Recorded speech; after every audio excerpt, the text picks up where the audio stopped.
আপনারা দেখছেন হলদিবাড়ি টাইমস। টোটো ও বাইকের মুখোমুখি সংঘর্ষ, আহত 7। সোমবার সন্ধ্যা নাগাদ ঘটনাটি ঘটে হলদিবাড়ি ব্লকের হাতিভাঙ্গা ব্রিজ সংলগ্ন এলাকায়। প্রত্যক্ষদর্শী সূত্রে জানা যায়, দেওয়ানগঞ্জ থেকে 6 জন যাত্রী সহ একটি টোটো হলদিবাড়ি বাজারের দিকে আসছিল। অন্যদিকে একটি বাইকে চেপে 3 জন দেওয়ানগঞ্জ বাজারের দিকে যাওয়ার সময় হাতিভাঙ্গা ব্রিজ সংলগ্ন এলাকায় মুখোমুখি সংঘর্ষ হয়। এরপর স্থানীয়রা আহতদের উদ্ধার করে হলদিবাড়ি গ্রামীণ হাসপাতালে নিয়ে আসে। ঘটনার কথা জানতে পেয়ে হলদিবাড়ি গ্রামীণ হাসপাতালে ছুটে আসে হলদিবাড়ি থানার পুলিশ।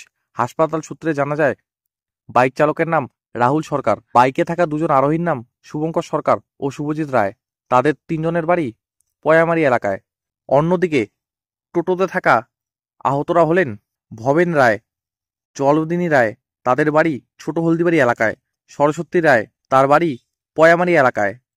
জ্যোৎস্না বর্মন, তার বাড়ি দেওয়ানগঞ্জ খালপাড়া এলাকায়। ঘটনার তদন্ত শুরু করেছে হলদিবাড়ি থানার পুলিশ। আমি দেওয়ানগঞ্জ থেকে আসতেছি, আসার পরে হাতিভাঙ্গা ব্রিজের ওখানটায় দেখি যে মর্মান্তিক অ্যাক্সিডেন্ট হয়ে পড়ে আছে।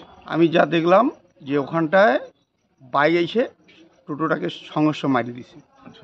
তারপরে এখন কি হলদিবাড়ি গ্রামীণ হাসপাতালে নিয়ে আসে? হ্যাঁ, হলদিবাড়ি গ্রামীণ হসপিটালে ভর্তি করা হয়েছে। মানে প্রাথমিক চিকিৎসা চলছে বর্তমানে? হ্যাঁ, চিকিৎসা চলছে। কি নাম আপনার? আমার নাম মঙ্গল বর্মন।